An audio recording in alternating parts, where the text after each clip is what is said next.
टक्के काम करतं. म्हणून हे प्रेत वस्त्र निघून गेलं पाहिजे. हे एन्जॉय करताय ना वचन? प्रेत वस्त्र हे निघालं पाहिजे. आणि एकदा का प्रेत वस्त्र निघालं, ऐका, जेव्हा डोळ्याची पट्टी निघते ना, त्या सगळी माणसं दिसतात. आता माणसं दिसल्यावर काय परिणाम होतो? सगळीच माणसं दिसतात. अरे तो काय म्हटला, मला माणसं झाडासारखी दिसतात. आणि तो जन्माचा आंधळा होता. आता प्रश्न असा आहे, हा आंधळा आहे, त्यांनी झाड तरी कधी पाहिलं? झाड तरी कधी पाहिलं? पण त्याने फेकलं, त्याने बंडल मारलं. ईश्वर त्या विषयाला काय दिसतं का? बघा मीटिंग मध्ये पण असतं, तुम्हाला काय दिसलं का? तिथं एक एक लॉजिकल असतं. आणि अग्नी उतरून आलं पाहिलं, हे झालं, तुमच्यावर कबूतर आलं, तुमच्या भोवती हे पाहिलं, तुमच्या भोवती ते पाहिलं. एक जण मला सांगितलं, एक मोठं वादळ तुमच्या भोवती आलेलं पाहिलं आणि मग वीज पण पडली. मला नाही चटका बसला वीज. लॉजिक. बरं, तुला वीज पडायला पाहिजे उपदेश करताना, ती माझ्यावर पडली. मी उपदेश करताना तुझ्यावर पडायला पाहिजे होती, तुझा बदल व्हायला पाहिजे. तुला बदलायला नको म्हणून तू माझ्यावर ढकलाय. मी तुमच्यावर वीज पडताना कबुतराच्या, हे सगळं झालंय आमचं. हा अभ्यास आम्ही फार पूर्वी करून झालोय. आता आम्ही प्रिन्सिपल झालोय, आम्हाला हे सगळं माहिती. तुमच्यावर काय पडलं, त्यांना चढवायचं असतं. यांना इकडं या व्यक्तीला पण इशूला चढवायचं. काय दिसतंय तुला? माणसं झाडासारखी. तू माणसं पाहिलं नाही, झाड नाही पाहिलं का? बस, तुला दिसत नाही. तुला अजून पण दिसत नाही. तू लॉजिक लावायला लागलाय की माणसं झाडासारखी. त्याला कळलं हा आंधळा आहे. लक्षात ठेवा, आंधळे कोण आहेत ना, यांना असं काहीतरी दिसतं प्रेतवस्त्राने. घरात गेले की नाही, तुमच्या घरात 2 भूतं दिसली, तुमच्याबरोबर चालले होते, घेऊन जा आता जा. एवढ्या दिवसात आम्हाला दिसले नाही, आता तुम्ही आले म्हणजे तुम्हीच घेऊन आला आतमध्ये. लॉजिक. एवढ्या दिवसात नव्हती, घरात सगळं शांत होतं, व्यवस्थित होतं. आणि हे आल्या 2 भूतं कुलपात, 2 भूते चावीमध्ये, 2 भूतं फॅनमध्ये, सगळीकडे तुम्हाला दिसली. ही आली कुठनं? मग याचा अर्थ येताना तुम्ही घेऊन आला. आणि तो म्हणतो, सियोन कन्ये जागी हो. या गोष्टीमध्ये प्रभूचं सामर्थ्य नाही. शास्त्र सांगतं, येशूनं पुन्हा त्याच्या डोळ्याला स्पर्श केला आणि त्याला माणसं माणसासारखे दिसू लागले. प्रेत वस्त्र गेल्यावर माणसं माणसासारखे दिसतात. माणसासारखी दिसू द्या. चर्च मधला प्रत्येक व्यक्ती तुम्हाला त्याच्यामध्ये माणूसच दिसू द्या, माणूसच दिसू द्या. कोणी कुणाच्या स्वभावावरती टीका करू नका, कोणी कुणाच्या वाईटपणावरती, गुणधर्मावरती टीका करू नका.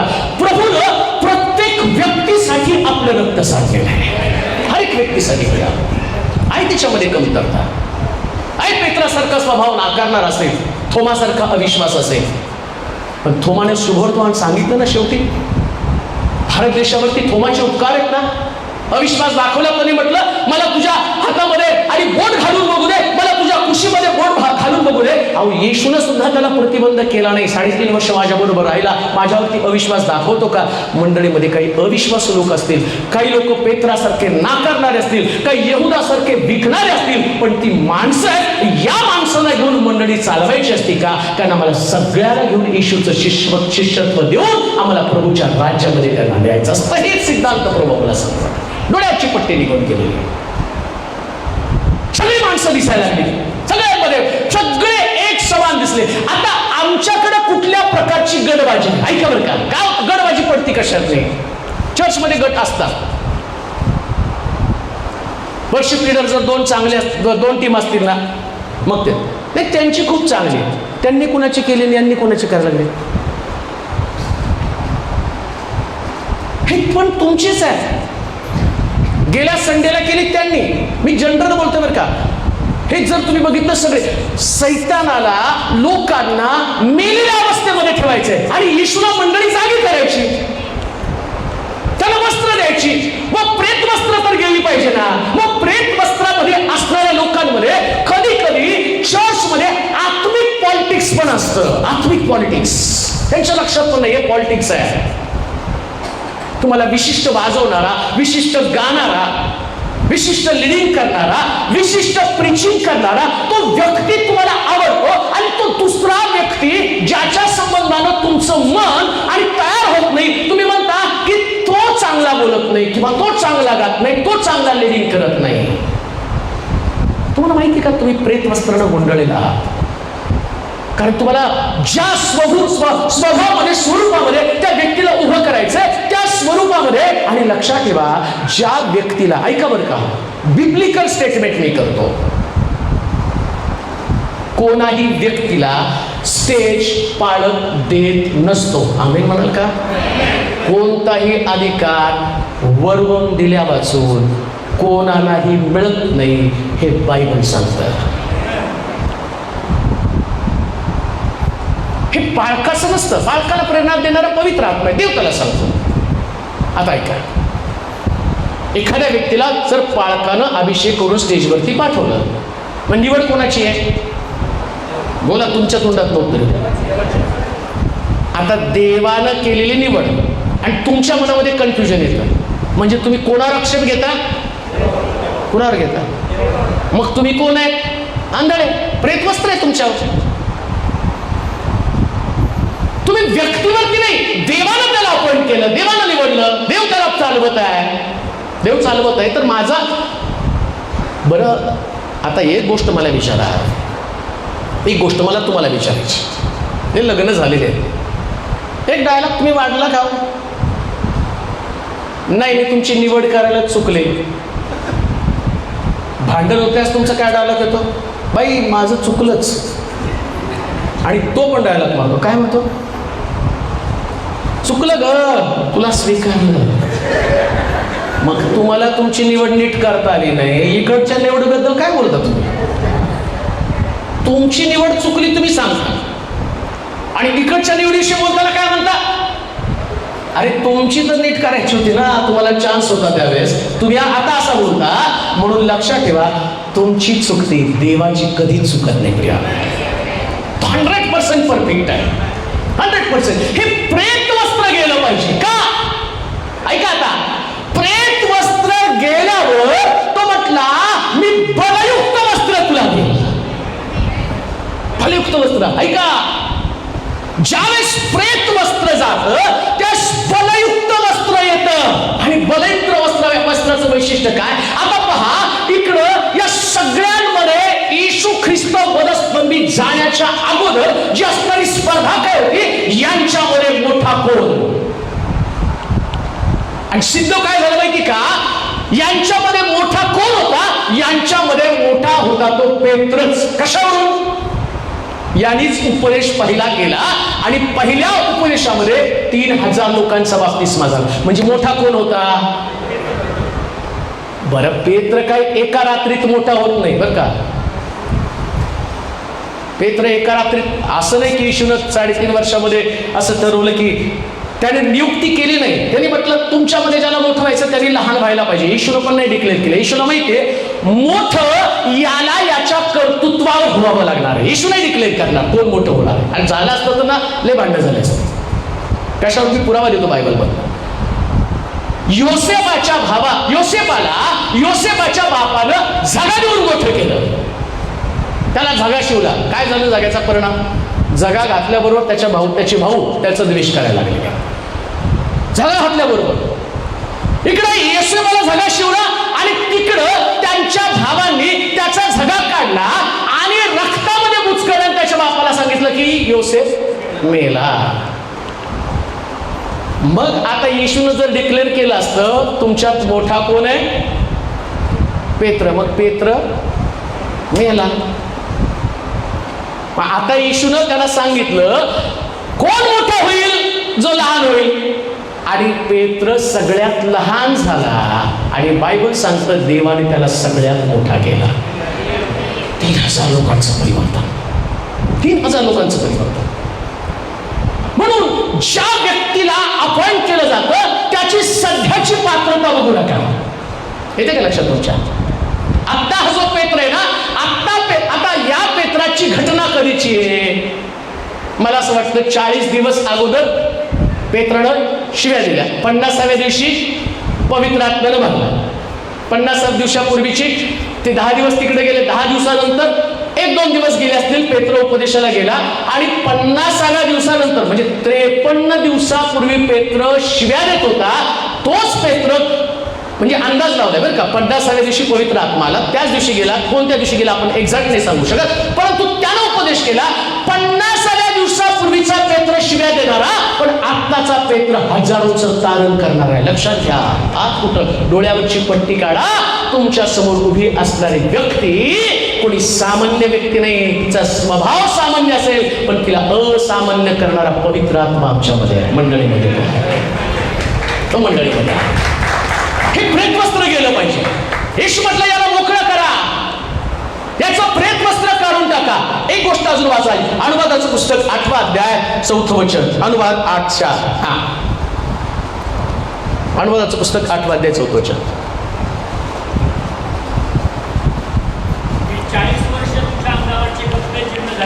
मी 40 वर्ष तुझ्या अंगावरचे कपडे जीर्ण झाले नाहीत, पाय सुजले नाहीत. आता काय म्हटलं माहिती का, तो जे तुमचे कपडे आहेत, आता तुमची प्रेत वस्त्र आहे बाय का, थोडस लक्ष द्या. तुमची प्रेत वस्त्र काढा. मला तुम्हाला सामर्थ्याचं वस्त्र द्यायचंय. पहिलाच मुद्दा आपण पाहत आहोत की तो म्हटला, हे सियोनी जागी हो, बलयुक्त वस्त्र परिधान कर. ऐका, आता या बलयुक्त वस्त्राचं वैशिष्ट्य काय त्या ठिकाणामध्ये सांगितलेलं आहे. या लाजरसला मोकळं करा, याची प्रेत वस्त्र काढा. आणि आता इथं अनुवादाच्या पुस्तकामध्ये जी प्रेत वस्त्र किंवा जी आमच्याकडची वस्त्र आहे ते आमच्या डोळ्याला झाकलेले, आमच्या हाताला झाकलेले, आमच्या पायाला झाकलेले, आमच्या हृदयाला झाकलेले, या सगळ्याला या वस्त्रानं गुंडाळून टाकले. हे प्रेत वस्त्र आहे. आता प्रेत वस्त्र गेल्यावर एक एक मुद्दा मी तुम्हाला सांगणार आहे. याच्यात एक नवीन वस्त्र मंडळीला द्यायचंय. मंडळीला, चर्चला, मंडळीमध्ये असणाऱ्या विश्वासणाऱ्याला, सेवा करणाऱ्या व्यक्तीला प्रभूला एक नवीन वस्त्र द्यायचंय. आणि या वस्त्रातली ताकद, या वस्त्रातलं सामर्थ्य मी तुम्हाला सांगतो. हे वस्त्र एका दिवसापुरतं मर्यादित नाही बरं का. एक दिवस एखाद्या व्यक्तीने, काही लोकांना विचारलं जातं किती वर्ष प्रभू मध्ये आहे. मी एका ठिकाणात उपदेशाला गेल्यावर एक अंकल त्या ठिकाणात आले आणि मला असं वाटतं काळेवाडीमध्ये पण एकदा उपदेश करताना पाळक साहेब गावाला गेले होते आणि मी त्या दिवशी त्या पाळकाने माडकरांनी सांगितलं की मनोज जास्त तू बोल, संदेश दे. आणि त्यावेळेस मी नुकताच काही 12वीला वगैरे असेल आणि मी तो उपदेश देत होतो. बाहेरचा एक व्यक्ती त्या ठिकाणामध्ये आला होता. आला तुम्हाला, त्याने माझ्या पाठीवरती हात ठेवला, थोपटला, म्हटला खूप आवेशानं खूप छान बोलतोस, हा आवेश शेवटपर्यंत टिकवला तरच बरं. ते तसं बोलल्यावर माझी हवाच गेली. मी म्हटलं आता हा माणूस बोलतोय म्हणजे नेमकं काहीतरी गडबड, किती दिवस आपण टिकणार आहे. मग मला काय वाटलं माहिती का, बोलाव का नाही बोलाव बाबा, कारण आता बोललो, अजून थोड्या दिवसांनी माझ्यातला आवेश गेला, मी काही सेवा नाही करू शकलो, माघारी गेलो तर लोकांना चर्चेचा विषय होईल. पण आता त्या गोष्टीचं रिव्हेलेशन मी तुम्हाला सांगत आहे. लोक तुम्हाला असेच बोलते, तुमच्याकडे आवेश आहे, तुमच्याकडे उत्साह, तुमचे प्रेत वस्त्र गेले.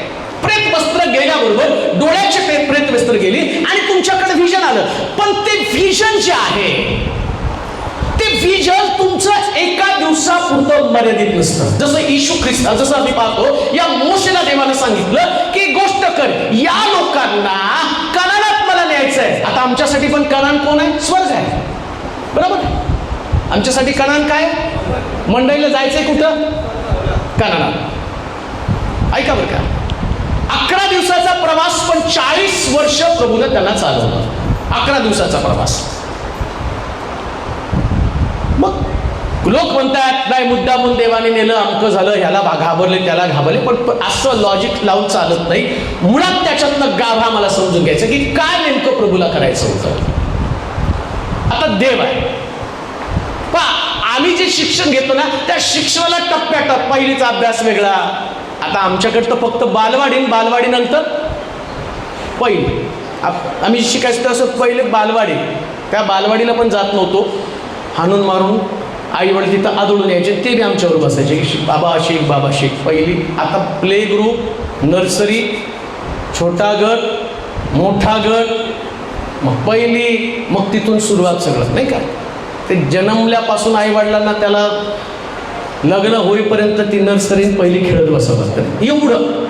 आता सांगण्याचं काय तात्पर्य काय, इथे एक स्टेप आहे, या स्टेप प्रमाणे त्याला न्यावं लागतं. तसं इकडं प्रभूला कनानात जाण्याच्या अगोदर कनानातल्या गोष्टीवरती यांनी विश्वास ठेवायला पाहिजे ना. कारण आता समजा एकदम त्यांना कनानात नेऊन ठेवलं तर उपयोग काय असणार आहे? बरं, कनानामध्ये जाताना नुसतं कनान नाही, दुधामधाचा प्रदेश नाही, तिथं असणार आहे. जास्त ते लोक आतमध्ये गेले, 12 हेर आतमध्ये गेले, तर असं लिहिलं त्या ठिकाणामध्ये की त्या 10 हेरांनी पाहिलं की तिथले कनानी लोक धिप्पाड आहे, राक्षसी, उंच आहे. आणि ते किती उंच होते माहितीये का तुम्हाला? 16 फुटाचे. माझा एक संदेश आहे महाकाय, तो तुम्ही ऐका. महाकाय युट्यूबला एक संदेश आहे. जवळजवळ 16 फूट उंचीचे ते होते. त्यांचा पलंगच जवळजवळ 22 फूट लांबीचा त्यांचा पलंग असायचा. मग आता तुम्ही विचार करा, 16, 17, 18 फुटी असणारे ते कनानी लोक, या लोकांना तिथं आतमध्ये यांना पाहायचंय. 11 दिवसात प्रभू जर हे ज्ञान घेऊन गेला असता तर अर्ध्या तिथंच वाटेतच मेले असते बघितल्या कनानी. मग प्रभू काय ह्याला प्रिपेअर करत होता वाटेत जाताना, कनानात येतात 40 वर्ष यांना तयार करत होता. आणि त्यांची तयारी काय माहिती का? त्यांची तयारी रानामध्ये त्यांच्यासमोर नवीन प्रश्न यायचे. नवीन प्रश्न आहे, पाणी नाही, ओरडायला पाणी नाही, पाणी नाही, पाणी नाही. खडकावरती काठी आपटल्याबरोबर, अहो आमची महापालिका आम्हाला पाणी देत नाही, पाणी देण्यासाठी एवढी काटकसर करते, पण शास्त्र सांगतं 30 लाख लोकांना एका खडकातनं पाणी देवानं काढलं. काय मोठा चमत्कार. आणि रानामध्ये 30 लाख लोकांना पाणी पाजलं. यांना एवढ्यांना पुरवलं देवाने. काय देवाचं टेक्नॉलॉजी असेल, काय प्रभूचं योजना असेल, कशा पण तिकडे विश्वास वाढवत आहे. काढलं का नाही पाणी? मग त्याने की नाही आम्हाला मटण पाहिजे, मटण बी पाठवलं. तुम्हाला मटण मिळालं का नाही? म्हणजे मटण खाऊन कंटाळा. मग काय पाहिजे? कांदा भेंडी पाहिजे, घ्या. शाकाहारी होते त्यांना शाकाहारी दिलं, मांसाहारी त्यांना मांसाहारी दिलं. सगळं पूर्वत असं लिहिलंय. प्रभूनं त्यांना एक वस्त्र दिलं आणि ते वस्त्र असं होतं, 40 वर्षामध्ये मनुष्य वाढत गेला, वस्त्र वाढत गेलं, वाहना त्याचा पाय वाढत गेला, त्याच्या वाहना वाढत गेला. आणि शास्त्र सांगतं हे जे गौरवी वस्त्र आहे हे मंडळीला 40 वर्षामध्ये प्रभूने दिलं, जे कधी फाटलं नाही. पण हे कोणाला मिळतं माहिती का? जे लोक प्रभूच्या वचनाप्रमाणे चालतात त्यांना सगळ्यांना मिळते वस्त्र. हे गौरवी वस्त्र किंवा या वस्त्राला म्हटलं जीर्ण न होणार वस्त्र. आता ऐका, सेवा जीर्ण होतं, पाचारण जीर्ण होतं. कधी कधी जे तुम्हाला सेवेचा झगा प्रभूने दिला तोच, आणि तो झगा किंवा ती सेवा फाटते, जीर्ण होतात. असं लिहिलंय जीर्ण. काय शब्द आहे? वाचा बरोबर एकदा तो. अनुवाद 8:4. 40 वर्ष तुझ्या अंगावरचे कपडे जीर्ण. जे वस्त्र आहे किंवा तुमचं जे कॉलिंग आहे, लक्षात घ्या, मला जे कॉलिंग आहे, जी माझी सेवा आहे, ऐका बरं का. कधी कधी ड्रम वरती बसणारा तरुण 2 वर्षाने दुसराच बसलेला दिसतो. का हो? फट गया हो. ड्रम नाही फट गया, वो फट गया. सेवा जीर्ण झाली. ऐका, अजून एक गोष्ट तुम्हाला सांगतो. जस्ट नवीन त्याला ड्रम वाजवायला दिला जातो ना, तो 9:30चं चर्च 8:30लाच येऊन बसतो.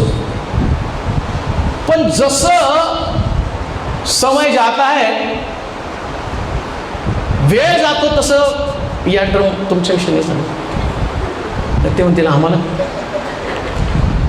पण मी जनरल सांगतो, एक वाजवणार असतो, एक काहीतरी काम प्रभूनं, ते वस्त्राविषयी, ते तुमचं वस्त्र आहे, प्रभूनं दिलेलं तुम्हाला पाचारण आहे.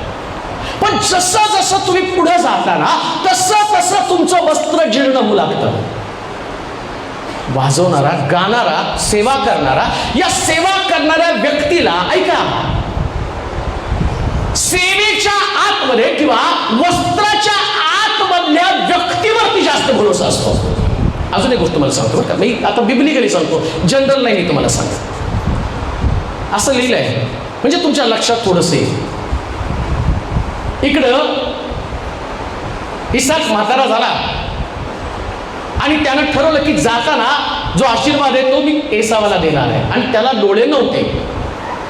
डोळे नव्हते म्हटल्यावर मग त्याने म्हटलं, याकोबाला सांगितलं, एसावाला सांगितलं, जा रानामधनं एक हरण पारख करून आण आणि त्याचं कालवण करून तुम्हाला दे. या एसाव रानामध्ये गेला, याकोबाच्या आईने ऐकलं आणि त्याला याकोबाला सांगितलं की तुझा बाप आता एसावाला आशीर्वाद देणार आहे, तर तू काय कर, मी तुला कोरडू कापून देते आणि मग तू तुझ्या बापाला खायला.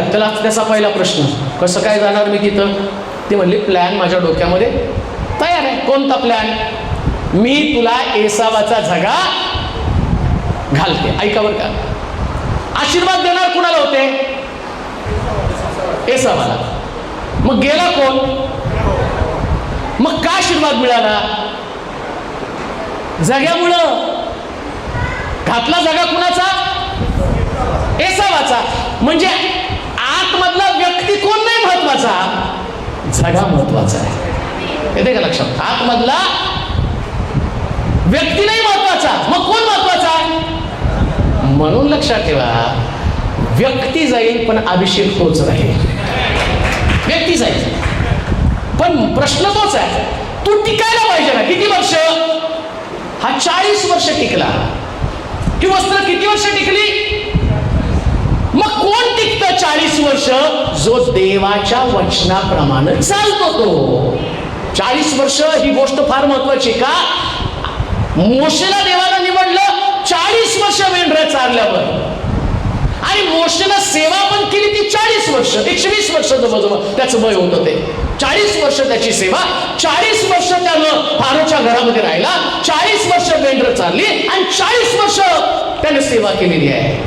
40 वर्ष तो करणारा आम्ही पाहतो. 40 वर्ष रानामध्ये घालवले, मग मोशे मेला, त्याचं प्रेम घेऊन गेलं. हा 40 टप्पा म्हणजे सेवेचा अंतिम क्षण. त्याच तुमच्याकडे वस्तू नाही ना, ते 40 वर्ष टिकलं पाहिजे. तुमची सेवा मरेपर्यंत टिकली पाहिजे. आणि मरेपर्यंत सेवा टिकण्यासाठी तुम्हाला वचनाचाच आधार घ्यावा, आपल्या बुद्धीचा आधार कधी घेऊ नका. तुमची बुद्धी कधी कधी सांगते. बऱ्याच चर्चेसमध्ये असतात आणि लोक त्याला फार मूर्ख लोक आहेत. कधी कधी सांगतात, ब्रदर तुम्ही नव्हता ना आज चर्चमध्ये आराधनाच नीट नाही झाली. तुम्ही असल्यावर कसं नुसतं पवित्र आत्मा काम करत असतो. अरे वा, ती व्यक्ती पवित्र आत्मा आहे. पवित्र आत्मा व्यक्ती नाही, पवित्र आत्मा स्वतः आहे. आणि तो पवित्र आत्मा आहे का? पेत्र बंदीशाळेमध्ये असताना साखळदंड वाजवून त्यानं उपासना केली आणि पवित्र आत्म्यानं त्यांचे साखळदंड तोडले. तिथं काही ड्रम नव्हता, कीबोर्ड नव्हता, तिथं काही इन्स्ट्रुमेंट नव्हते, पण तिथं पवित्र आत्मा होता. आणि असं लिहिलं, बंदीशाळेतले सगळे लोक या पवित्र आत्म्यानं याने केलेली प्रार्थना, त्याने केलेली उपासना रात्रभर त्यांनी ऐकली. कोणी? बंदीशाळेत जेलमध्ये असणाऱ्या कैद्यांनी. कुठली इन्स्ट्रुमेंट तिथं होते, पण तिथं पवित्र आत्मा होता. म्हणून लक्षात ठेवा, ज्या चर्चमध्ये उपासक आराधक असतात त्या आराधकानं व्यक्तीला नव्हे, जो काम करतो तो पवित्र आत्मा, त्यालाच महत्वाचं स्थान दिलं पाहिजे. मग आमचं चर्च पवित्र आत्म्यानं परिपूर्ण चर्च आहे. व्यक्तिपूजा कधीच नाही व्हायला पाहिजे. आणि प्रॉब्लेम काय माहिती का? जास्त तुम्ही व्यक्तीला देव बनवता. व्यक्तीला कधी देव बनवू नका. देव तो देवच आहे. देव तो देव आहे. त्याला ते स्थानच असता कामा नये. म्हणून शास्त्र काय सांगतं, त्यांची वस्त्र जीर्ण का नाही झाली? जर तुम्हाला तुमच्या मंडळीमध्ये तुमचे सेवक जर टिकून ठेवायला पाहिजे ना, तर सेवकाचं कौतुक करू नका, सेवा करून घेणाऱ्या देवाचंच कौतुक करा. नाही जीर्ण होणार ते. हवा जाती त्यांच्या डोक्यामध्ये. बऱ्याच चर्चमध्ये डोक्यामध्ये हवा जाते. एका चर्चमध्ये उपदेश केला, त्याच्या अगोदरच तिथं तरुणांनी बंड करून ठेवलेलं होतं आणि नेमकं ते सापडले तिथं. त्यांनी त्यांचा बँड काढला, ते बँड वाजवत फिरायला लागले. इकडे चर्चमध्ये उपासनेला नाहीच की. आणि नेमकं तिथं मी पोहोचलो. असा तरुणांनी पश्चाताप केला, सगळे वाद्य आणले. ते म्हटले, आजपासून आम्ही चर्चला बिलगून राहणार. का? देवाचं कामच आहे मंडळी स्वर्गामध्ये नेणं. आणि स्वर्गामध्ये मंडळी नेत असताना मंडळीनं फक्त प्रभूला उंच करणं एवढंच काम आहे. फक्त प्रभूला उंच करणं. लक्षात ठेवा, मोशे गेला म्हणून देवाचं काम थांबलं नाही, त्याला यहोशुआ नेमला. एलिया गेला म्हणून देवाचं काम थांबलं नाही, एलिशा आला. अजून तुम्हाला सांगतो, येशू जाताना काय म्हटलं माहिती का? मी जातो पण मी गेल्यावर ज्या पवित्र आत्मा तुमच्यामधील आणि तुमच्यामध्ये विश्वास असेल तो तर तुम्ही माझ्यापेक्षा मोठे काम करा. येशू म्हटलं नाही आता सगळं संपलं, आता सगळं संपलं नाही म्हटलं, असं नाही म्हटलं आता जगात राहिलंच काही नाही, येशूच गेला आता काय राहिलं. पण तो म्हटलं नाही, आत कुठं कनान येईपर्यंत, देवाचं राज्य पृथ्वी तलावर येईपर्यंत देव अनेक संतगणांना वापरून गेला. आम्ही म्हणाल का? आणि काय आता दावीद गेला म्हणून उपासना कोण करणार आहे? अहो किती दावीद देवानं तयार केले, किती दावीद, किती वर्षिप. पूर्वी कधी नव्हती वर्षिप, आता वर्षिप बघितले तर तुम्ही एवढी भारी वर्षिप सगळीकडे व्हायला लागली. म्हणजे तिथं देवाचं काम देव. स्वर्गामध्ये लुसिफर होता, लुसिफर एवढी सुंदर उपासना, सगळे वाद्य त्याच्या पंखामध्ये अनेक प्रकारची वाद्य होती, अनेक प्रकारची वाद्य. लुसिफरला वाटलं मी गेलो आता कोण स्वर्गामध्ये स्तुती स्तवन करणार आहे. मग देव म्हटला तू जा तर खाली, मग तुला दाखवतो. आणि त्याला वरून खाली टाकलं बरं का. आणि वरून खाली टाकल्याबरोबर देवाने इकडे खाली आदाम बनवून ठेवला होता. त्याला माहित नाही देवाची योजना काय, पण देव म्हटला जसं शंभरुणी शिल्लक होतो, परमेश्वर त्याचे स्वतःचे उपासक. कुणाचे? आमच्या स्वतःचे नाही बरं का. काय होतं चर्चमध्ये गेल्यावर, काय स्टेजवरून उतरलं काय सवाच गाणं, आज कसं होतं. आणि काय लोकांना कौतुक ऐकून याची फार समजते. आज कसं वाटलं सिस्टर? अहो काय अभिषेक होता, ते माणसं झाडासारखी. आणि ते चढवलं, तुम्ही चढला ना तेव्हाच धूर यायला लागला होता, तेव्हाच धूर यायला लागला होता. कोण बिडी फुगत होतं का बघा बाहेर, तेव्हाच धूर यायला लागलं, तेव्हाच अमकं झालं, तेव्हा तमकं झालं. नाही हो, हे असं नसतंय. जिथं देवाचा आत्मा काम करतो तिथं व्यक्तिपूजा नसती, तिथं फक्त प्रभूला उंच केलं जातं. ऐका, ज्या दिवशी अशी उपासना होईल ना त्या दिवसामध्ये लोक येथील प्रार्थना करण्याची, उपदेश करण्याची गरज नाही. लोक आराधना करतानाच पवित्र आत्मा काम करून आंधळे बघतील, लंगडे चालतील, डोळे नसलेले लोक, दृष्टीहीन नसलेले लोक बरे होऊन जातील. अद्भुत अलौकिक चमत्कार मंडळीमध्ये घडेल. म्हणून तो म्हटला, हे सियोने जागी हो, बलयुक्त वस्त्र परिधान कर. हे बल कोणतं तुमच्यामध्ये? मंडळीला या बलाची गरज आहे. ज्यावेळेस तुमच्या आणि प्रेत वस्त्र निघून जातील त्यास तुम्ही तुमच्यासाठी येणार नाही. तुम्ही म्हणाल पवित्र आत्मा त्यानं काम केलं पाहिजे. आज चर्चमध्ये पवित्र आत्म्यानं काम केलं पाहिजे, पवित्र आत्म्यानं भरून आमची मंडळी केली पाहिजे. आणि अशी मंडळी तयार होईल ना, मंडळी उपासना करेल तर भूमिकंप घडेल आणि जिकडं बघाल तिकडं पवित्र आत्म्याचं काम होईल. शास्त्र सांगतं नुसतं चर्चमध्येच काम नाही. पहिलं संजीवन आलं त्यास पेत्र मंदिराच्या बाहेर असणारा लंगडा भिकारी त्याला म्हणतो, माझ्याकडं सोनं रुपये काही नाही, जे आहे तुला मी देतो. अहो चर्चमध्ये चमत्कार नाही, चर्चच्या बाहेर पण चमत्कार घडू लागले.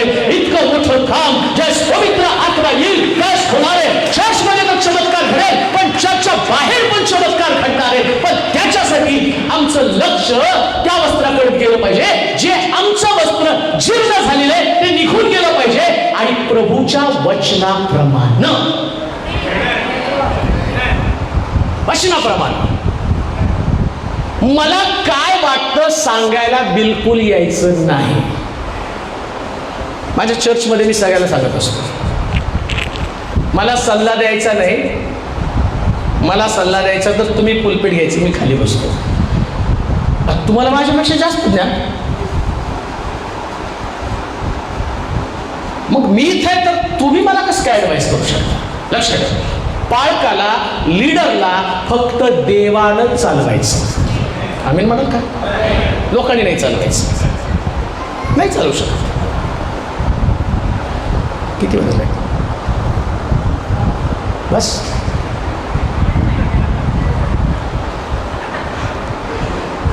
फक्त एकच मुद्दा झालाय बरं का, एक पॉईंट. मला तुम्हाला 5 पॉईंट समजावून सांगायचे, परंतु एकाच पॉईंटवरती आपण थांबलेलो आहे. बलयुक्त वस्त्र. मग हे बलयुक्त वस्त्र चालतंय ना तुम्हाला? तुमच्या चेहऱ्याकडे बघितलं तर चालतंय असं दिसतंय मला. म्हणजे असं वाटत नाही की तुम्ही थकला किंवा बोर झाला वगैरे, काय चांगली गोष्ट आहे. आणि तुम्हाला बोर होताच कसं मी बघतो ना, मी काही थोडं बोर विकायला आलो होतं. बलयुक्त वस्त्र. तर ही जी पावर आहे, ही पावर या दिवसामध्ये मंडळीची गरज आहे. आणि मंडळी आज नेमकं ते काय करायचं विसरून गेली आहे. काय होतं माहिती का, मंडळीला वाटतं हे पॉवरफुल प्रीचर आणायला पाहिजे. आणि बघा तुम्ही जर बघितलं ना, काही लोक रामबाबू येणार आहे, मग पॉवर येणार आहे, आणि तुम्ही काय मग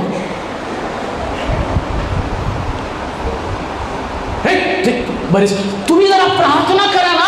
म्हणलं का तुमची प्रार्थना देव ऐकतो का, तुम्ही जास्त देवाच्या जवळ आहे, मग तुम्ही का लांब लांब पळता. समस्या ती आहे. ऐका आता एक महत्वाची गोष्ट सांगतो. येशू ख्रिस्त त्याला शिष्य जवळ केले, 12 शिष्य, आणि एक डायलॉग, एक उद्गार तिथं केला, एक प्रश्न त्यांच्या समोर मांडला. लोक मला काय म्हणून समजतात. ऐका बरं का, मी तुम्हाला पावर सामर्थ्य कोणाचं ते सांगत आहे. तुमची धारणा, तुमची विचारसरणी, एक चर्च म्हणून तुम्हाला तुमची विचारसरणी बदलायची. आणि ज्या दिवशी तुमची विचारसरणी बदलेल ना, तुमचं चर्च या एरियातलं एक युनिक चर्च असेल, वेगळं चर्च. तुम्हाला लोक पाहताना वेगळ्या नजरेनं पाहतील, एक वेगळी नजर त्यांच्याकडे बघितलं. त्यांना असं म्हटलं पाहिजे की नाही, इथं गेल्याशिवाय गत्यंतर नाही, इथं म्हटलंच पाहिजे. ती चर्चची संकल्पनाच प्रभूने ते केली. सगळ्या 12 शिष्याच्या लोक मला काय म्हणून समजतात. मग कोणी म्हटलं तुम्ही एलिया आहात, कोणी म्हटलं तुम्ही वीर इर्माया आहात, कोणी संदेष्टांपैकी एक आहात. येशूने त्याला विचारलं तू मला काय म्हणून समजतो. तो म्हटलं तुम्ही ख्रिस्त जिवंत देवाचे पुत्र आहात. एकच वाक्य, तुम्ही ख्रिस्त जिवंत देवाचे पुत्र आहात. ऐका बरं का, एवढं एक वाक्य बोलल्यावरती येशू ख्रिस्त पेत्रला म्हटला, या खडकावरती मी आपली मंडळी रचेल आणि तिच्या पुढं अधोलोकाच्या द्वाराचं. कोणापुढं? मंडळी पुढं. कोणापुढं? कोणापुढं? मग मंडळीची धारणा काय, चर्च कोणतं नेमकं, काय चर्चची संकल्पना. तुमची विचारसरणी बिब्लिकल, बलयुक्त वस्त्र याच्याविषयी मी तुम्हाला सांगत आहे. प्रेत वस्त्र गेलं पाहिजे, बलयुक्त वस्त्र आलं पाहिजे. आता माझी संकल्पना काय, माझी विचारसरणी काय चर्च म्हणून. मला असं वाटतं की माझ्या चर्चमध्ये जी पेत्राची संकल्पना होती, त्याने काय म्हटलं, कोणी म्हणतं तुम्ही यशा, कोणी म्हणतं तुम्ही इर्मया, कोणी म्हणतं तुम्ही एलिया, कोणी म्हणतं संदेष्टांपैकी तुम्ही का. ऐका, एलियाकडं मिरॅकल्स आहे, मोशेकडं शास्त्रातलं गहन वचन किंवा ज्याच्याकडे नियमशास्त्र आहे.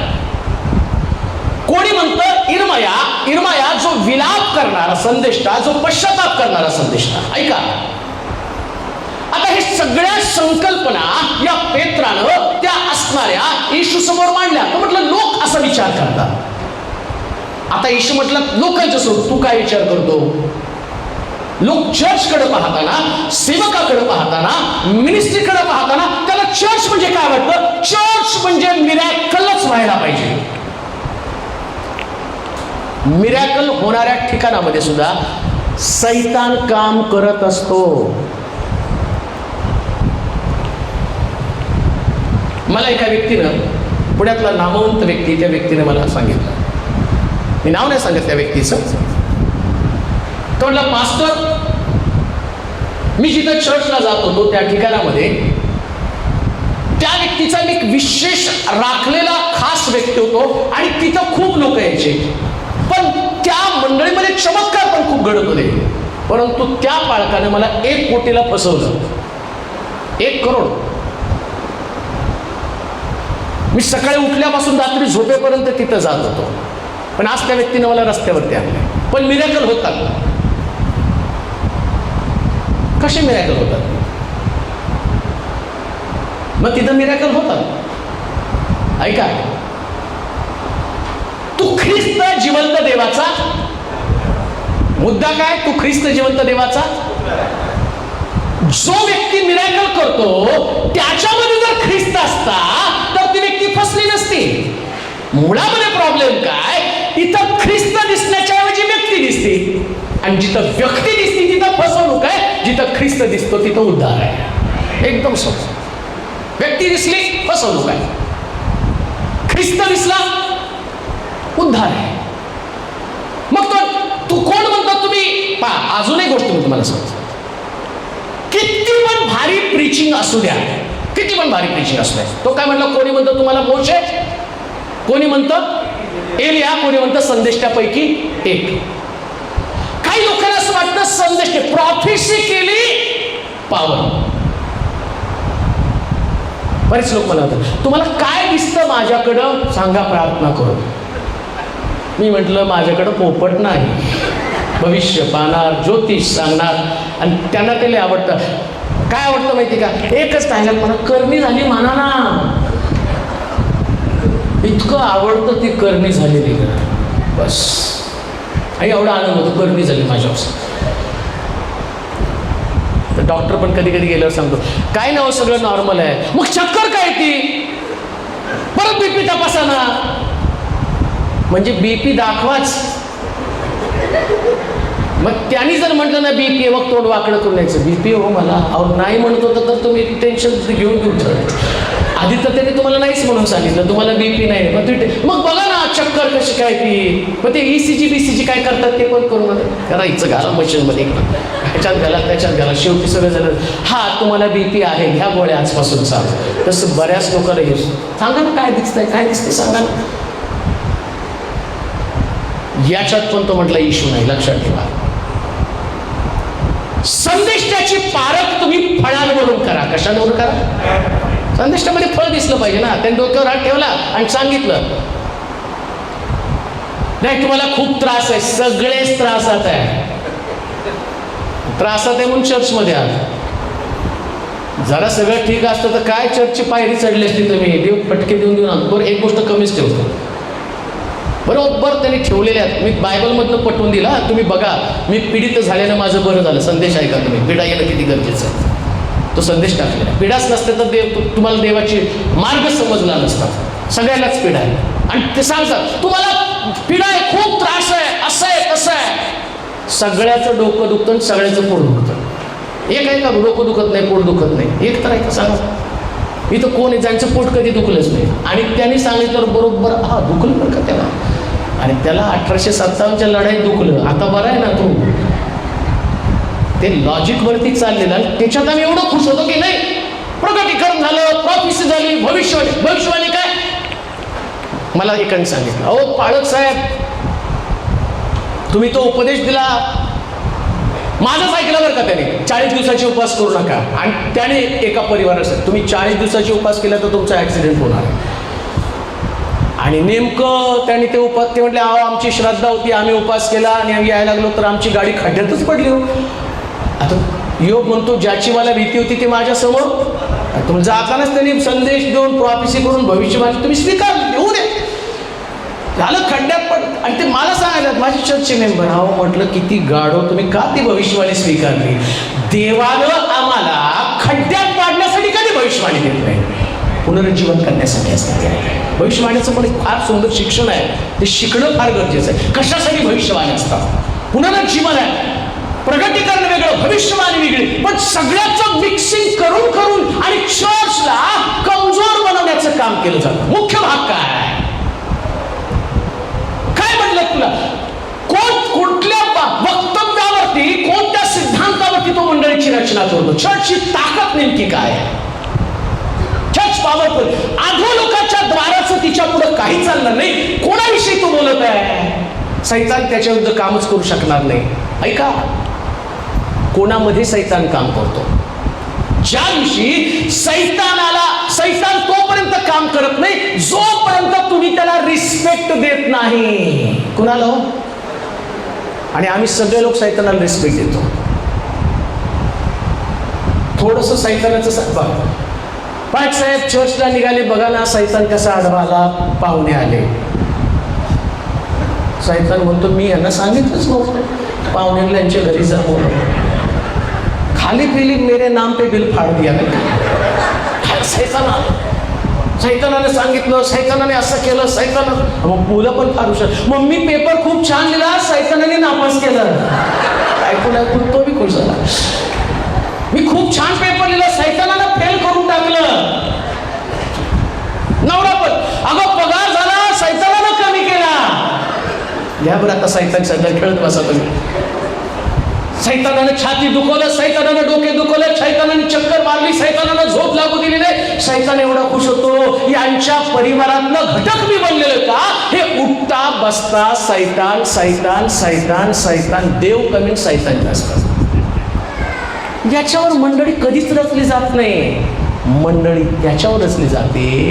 तुम्ही म्हटलं पाहिजे तो ख्रिस्त जिवंत देवाचा पुत्र आहे, तो माझ्यामध्ये आहे, तो चर्चमध्ये आहे, तो चर्चमध्ये आहे. काय चर्चचं वैशिष्ट्य?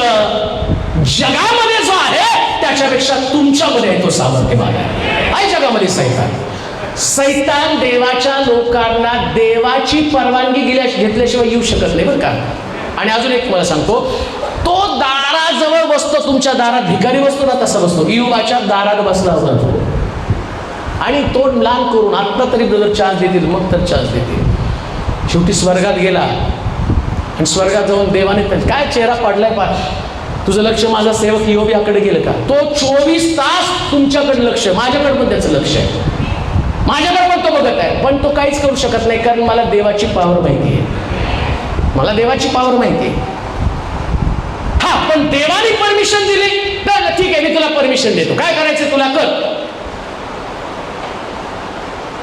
पण त्याच्या शरीराचा घात करायची परमिशन मी तुला देत नाही. लक्षात घ्या, देवाच्या परमिशन शिवाय सैतान तुमचं काहीच करू शकत नाही. मग कशाला त्याला श्रेय देता?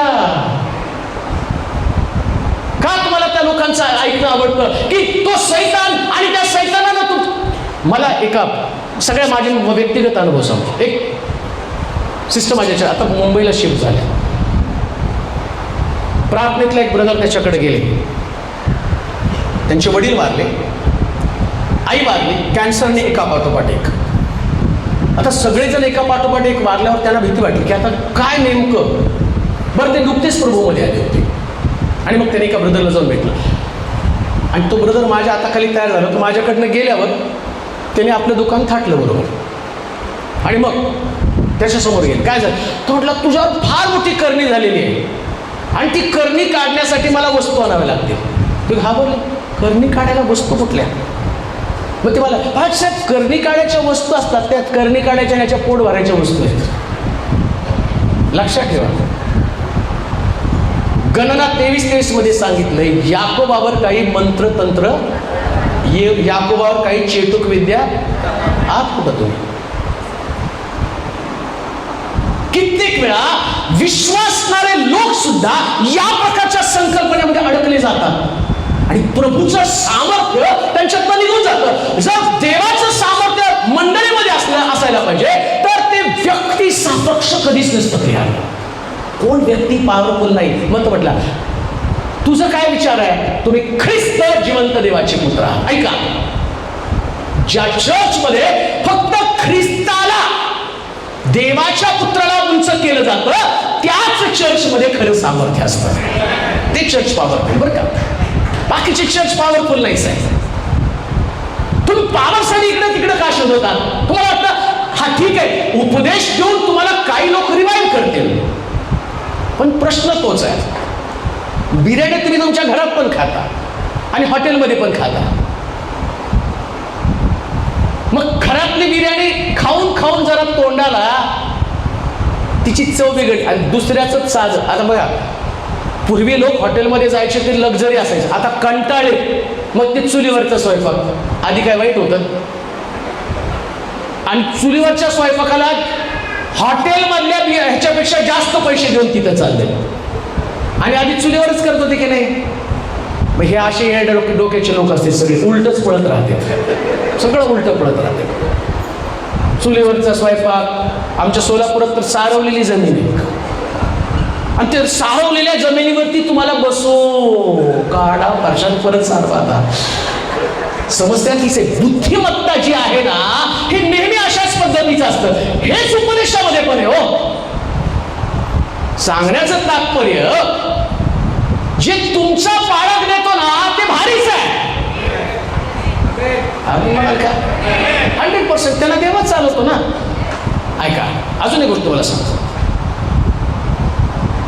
पूर्वी खेड्यामध्ये मिरची, कांदा, टमाटा आणि तूप असायचं. कांदा फोडायचा भाकरीवरती, मिरची वाटायची, लावायची आणि ते खायचे. आणि लोक म्हणजे फार सुंदर आहे. जमाना बदलला, भाकरीची जागा पिझ्झाने घेतली. टमाटा तोच, चीज तेच, भाकर मिळायची 20 रुपयाला, पिझ्झा मिळतो 450.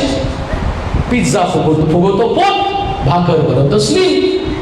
आत्मिक जीवनात हे झालेलं आहे. पिझ्झानं सगळ्यांचं पोट फुगत चाललेलं आहे. कोण काय शिक्षण देईल, कोण काय संत, कोण म्हटलं माता परमेश्वर पळाले, माता परमेश्वर घ्या डुबकी मातेच्या नावानं. कोण म्हणलं यहोवा विटनेस, त्याच्या मागे गेलेले आहे. परंतु 100% ट्रुथ काय, ख्रिस्त जिवंत देवाचा पुत्र आहे आणि मंडळीमध्ये तो पेत्राच्या द्वारे प्रगट करतो. प्रियानो, ज्या मंडळीचा पाळक पेत्र आहे, साधं सोपं, हे वस्त्र घालायचं, हे वस्त्र घालायचं. ठीक आहे, मला तुम्ही बोलवलं, पण मी असं म्हणतो की ज्याला देवानं तुमच्या मंडळीवरती नियुक्त केलं त्याच्याकडे बेस्ट मधलं बेस्ट तुमच्यासाठी आहे. बेस्ट मधलं बेस्ट, 100% तुमच्यासाठी बेस्ट. मग तुम्हाला टेस्टी का वाटलं? तुम्ही रोज रोज ते खाता, आज वेगळं खाल्लंय ना.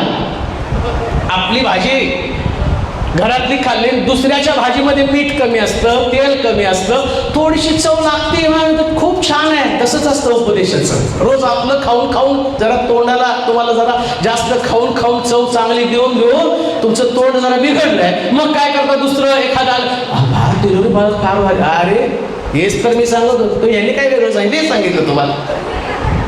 पण मी जरा पिझ्झा सारखी मांडणी केली, जरा खालचा बेस घेतला, त्याच्यावरती मस्का मारला आणि त्याच्यावर मिरची कापली ढोबळी आणि मग त्याला दिला बेस. तुमचे पालक तुम्हाला ठेचा करून मिरची पनीर अमक तमक, पण हेच तुम्हाला खायला घातलं ना. मी आता त्यांनी तुम्हाला एवढं वर्ष घातलं, मला 1 दिवसात बनवून द्यायचंय इन्स्टंट पिझ्झा. मी काय तुम्हाला वर्षभर थोडी सांगणार आहे, ते तुम्हाला रोज रोज थोडं थोडं सांगतात. मग आता मला तिकडून येताना मला पिझ्झा द्यावा लागणार आहे. मग मी काय प्रिपरेशन करून करून थोडं थोडं. काय पिझ्झा टेस्टी आहे? पिझ्झा टेस्टी नाही, जे तुम्ही खाता ते सगळ्यात टेस्टी आहे. जे वर्षभर तुम्ही खाता, रोज तुम्ही खाता, ते सगळ्यात भारी आहे. म्हणून लक्षात ठेवा, हे प्रेत वस्त्र निघून गेलं पाहिजे. मंडळी मरती कधी, प्रेत कधी बनती आणि कधी मंडळीला प्रेत म्हणून गुंढाळलं जातं, लक्षात घ्या. ज्या दिवशी मंडळी वचन नसतं ना, त्या बायबल सांगतं देवाचं वचन सजीव आहे. म्हणजे देवाचं वचन नसेल तर मंडळी मरते, ते जीवन देतं. ज्या चर्च मध्ये देवाचं वचन आहे ती मंडळी मरणारच आहे. आणि एकदा मंडळी मेली की त्या मंडळीच्या डोळ्याला पट्ट्या बांधल्या जातात. ऐका, आता एंड करतो थोडंसं सांगून. या मंडळीचं वैशिष्ट्य काय, प्रेत वस्त्र काढणं किती गरजेचं आहे आणि मंडळीची प्रेत वस्त्र निघाली का ते कळलं पाहिजे. कशी प्रेत वस्त्र निघाल्या ओळखायचं बरं का. ऐक तुम्ही चर्चमध्ये सगळे, पण मंडळी जर प्रेत वस्त्राने बांधली तर तुम्हाला तर माहिती विजन नाहीच आहे. कान पण त्याचे बांधलेले, त्याचे तोंड बांधलेले, त्याचे हात बांधलेले, त्याचे पाय बांधले. आता मेलेल्या मंडळीला किंवा प्रेत वस्त्रानं गुंडाळलेल्या मंडळीला ओळखायचं कसं? चर्चमध्ये पाऊल टाकल्या मग त्याला कळतं मंडळी मेलेली का जिवंत. ओळखणार तो कसं? ती मंडळी उड्या पण मारत नाही, तोंडाने स्तुती पण करत नाही, हात पण वर करत नाही, त्या मंडळीचे हात पण वर जात नाही, जागेवर उड्या पण मारत नाही, आणि त्या मंडळीचे लोक झोपलेले आहेत आणि त्या मंडळीच्या लोकांना हालेलुया नाही, प्रेज द लॉर्ड सगळीचं बांधून ठेवलंय ना. पण येशू आला म्हटलं याला. आणि जेव्हा मंडळी मोकळी होती, असं लिहिलं दावीद मोकळा झाला, इतका नाचला की त्या मिखलला खिडकीतनं पाहिलं. मिखल ही पण मंडळी बरं का, मिखल पण मंडळीच आहे. आणि त्या मंडळीला, कारण बायकोला काय म्हणतात, तर आमची मंडळी. बायकोला दुसरा शब्द काय? मग मिखल कोण आहे? दाविदाची बायको म्हणजे कोण आहे? मंडळीच आहे. या मंडळीने खिडकीतनं बघितलं, बाहेरचे लोक या मंडळीतनं पाहतील आणि ते म्हणतील दावीद राजा कराच्या कोशासमोर नाचताना उघडा ओढका काय सुंदर दिसत होता. इकडं तिने असं बोललं आणि देव त्या मंडळीला, जी मंडळी बाहेरून तुमच्या मंडळीकडे बघती आणि तुमची मंडळी बेफा म्हणून नाचते, आणि ती मंडळी काय म्हणते, हलकट माणसासारखं, सामान्य माणसासारखं कसे नाचत होते. त्यास देव त्या मंडळीला काय म्हणतो, इथून पुढं तू निपुत्रिक राहशील. मंडळी, आत्मिक जन्म कोणाला देणार नाही. कोणती मंडळी? जी मंडळी खरी उपासना एन्जॉय करत नाही ती. म्हणून लक्षात घ्या, चर्च ही प्रभूची उपासना करणारं ठिकाण आहे. ऐका, चर्च बसण्याचं ठिकाण नाही. आम्ही म्हणा का? आणि बसणाऱ्या लोकांनी चर्चमध्ये यायचंच नसतं. बसायला जायचं तर थिएटरमध्ये जायचं, तिथं हिरो नसतोच, तुम्ही बसायचं आहे का? इथं चर्चमध्ये प्रत्येकानं नाचायचं असतं. आम्ही म्हणतो कराराचा कोश आहे तिथं. लंगडा भिकारी मंदिरामध्ये उड्या मारत गेला. कसा गेला? कुठे गेला? आधी कुठं होता? बाहेर होता त्यावेळेस कसा होता? आत आल्यावर कसा होता? मग तुम्ही लंगडे कशाला आत आला? समस्या तीच आहे. प्रेतवस्त्र असेल तर, बांधलं असेल तर मग तुम्ही कसं काय उड्या मारणार आहात? मोकळ्या घरात तुम्ही उड्या मारणार आहे. इकडं या लंगड्या भिकाऱ्याला मोकळं केलं. कोणत्या नावानं मोकळं केलं? माझ्याकडं ऐका बरं का, चर्चकडं सोनं रूप काही नसलं तरी चालेल, पण येशूचं नाव पाहिजे. येशूचं नाव पाहिजे. खाली काय, वर काय, बाजूला काय, इकडं काय, एसी आहे का, अमक आहे का, तमक आहे का, ते नाही हो. येशू आहे का? आणि येशू असला की मंडळी मोकळे, आशीर्वाद मोकळे. ऐका, आता एंड करतो जाता जाता. दावीद कराच्या कोशासमोर आराधना करून नाचत आला आणि असं लिहिलं, मिखलला त्रास झाला, पण दावीद वर्षिप करून आल्यावर त्याने आपल्या लेकरांना आशीर्वाद दिला. ऐका, जी मंडळी जिवंत आहे, प्रेत वस्त्र गेलेली मंडळी ज्यावेळेस बाहेर पडते ना उपासना करून, ती लोकांसाठी आशीर्वादाचं कारण ठरते. आणि म्हणून असं लिहिलं आहे, लोक पेत्राच्या सावलीने लोक बरे व्हावेत म्हणून आजाऱ्यांना रस्त्यावरती आणून ठेवत होते. कारण त्यांना माहिती होतं हे मंदिरातला आलेले लोक आहेत, हे साधे सुधे लोक नाही, हे आशीर्वाद वाहणारे लोक आहे. आणि पेत्राच्या सावलीने लोक बरे होऊन जात होते. ही मंडळीची ताकद आहे. म्हणून तो म्हटला, हे सियोन कन्ये जागी हो, बलयुक्त वस्त्र परिधान कर. चर्चनं जाग होणं गरजेचं आहे. आता चर्च मध्ये चमत्कार करणार नाही, तर मंडळींचे लोक बाहेर जातील, त्यास ते चमत्कार करतच बाहेर पडले पाहिजे. प्रभूनं त्याच्यासाठी तुम्हाला बोलवलेलं आहे. आणि म्हणून या दिवसामध्ये आमची प्रार्थना काय असली पाहिजे? हे शिलो चर्च, हे का या ठिकाणचं असणारं चर्च आता गप्प बसणारं चर्च नाही, तर एक मोठं संजीवन वाहणारं चर्च, एक मोठं चमत्काराचं केंद्र आणि पुष्कळ लोकांना जीवन देणारं.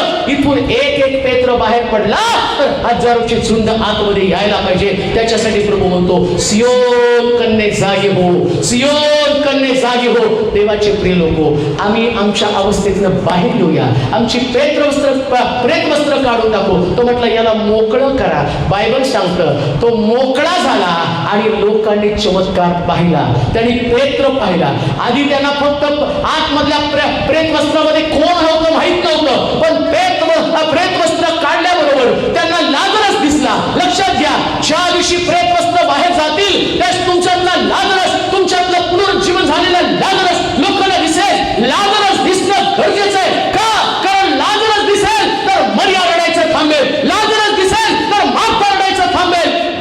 लोकांच्या डोळ्यातले अश्रू फक्त लाजरसचं पुनरुत्थानानंतर असणार आहे. आणि लाजरसचं पुनरुत्थान लोकांना त्यावेळेस दिसेल ज्या प्रेतवस्त्र निघून जातील. जर तुमच्यामध्ये अनेक लाजरसला प्रभूने जीवन दिलं असेल, जिवंत असतील, तर आता प्रेतवस्त्र जाऊ द्या. आहे तसं चर्च मधनं कधीच बाहेर पडू नका. तुमच्यातला ताजा तवाना झालेला, मोकळा झालेला, प्रत्येक अवयव कार्यान्वित झालेला लाजरस लोकांना दिसू द्या. याच्यासाठी प्रभूने तुम्हाला बोलवलेलं आहे. आणि तुमची निवड ही साधारण निवड नाही, तुम्ही असाधारण कर्तृत्व करणारे लोक आहात. आणि प्रभू तुम्हाला बोलवत असताना आज दुपारची प्रार्थना तुमची देवाकडे काय असली पाहिजे? प्रभू मला मोकळं कर, प्रभू मला मोकळं कर. कशासाठी? मला विजन दे, मला स्वप्न दे, मला दृष्टांत दे, मला योजना समजावून सांग. आणि माझा उपयोग बलाला युक्त होऊन मंडळीमध्ये माझी सेवा कार्यान्वित होण्यासाठी मला करू दे. आपल्या जागेवरती आपण उभं राहूया. आपले डोळे आपण बंद करूया. आपल्या मान आपण झोपूया. काही वेळ देवाच्या सानिध्यामध्ये आपण प्रार्थनेसाठी वेळ घालूया. काही वेळ, काही 2 मिनिटं, फक्त 2 मिनिटं स्तब्ध राहूया. 2 मिनिटं कोणीच कोणाशी बोलू नका. फक्त हात उंच करून देवाचं वचन ऐकलं, त्याला प्रतिसाद देऊया. प्रभूचं वचन आमच्याकडे आलेलं आहे. आता देवाच्या वचनाला प्रतिसाद देणं आमचं काम आहे.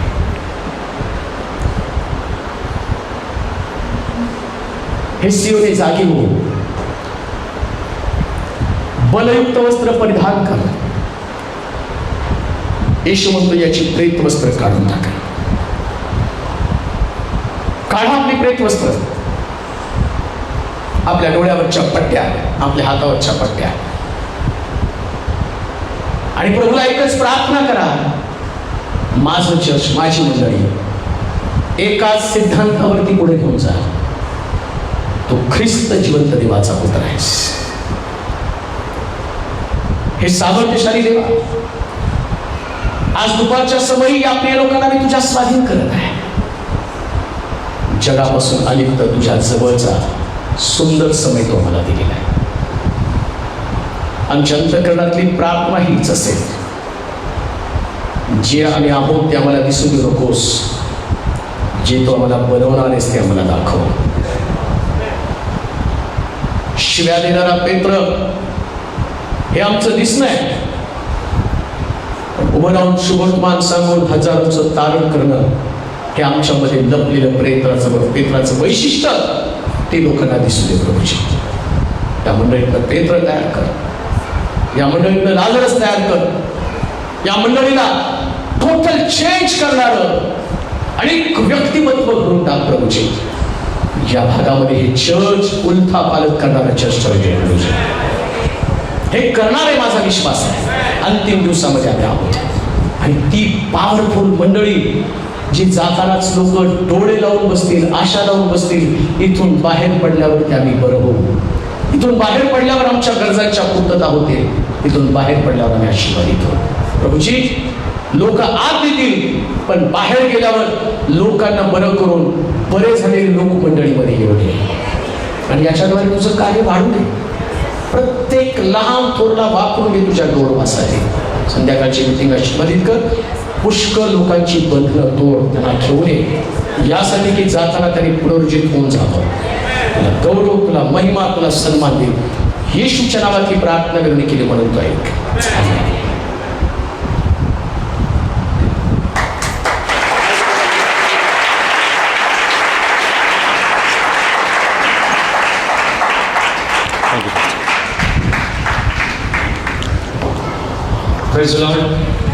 आपण एकदा भेटूयात, आणि संध्याकाळी बरोबर 6:30ला मीटिंग असेल, आणि देवाला धन्यवाद देऊ, प्रार्थना करून घेऊया. अजून काही जणांना सांगा, कदाचित आज ड्युटीमुळे काही जणांना आलेले नाहीत, पण संध्याकाळी निश्चित ते या ठिकाणी असतील. तर तुमच्या एरियामध्ये जे लिडर्स आहात ते पण तुम्ही थोडंसं सांगा, आणि लोकांना कळू द्या की देव आपल्याकडं आमच्याशी बोलत आहे, कार्यक्रम. Praise the Lord, hallelujah. Okay, संध्याकाळी आपण भेटूया. God bless you.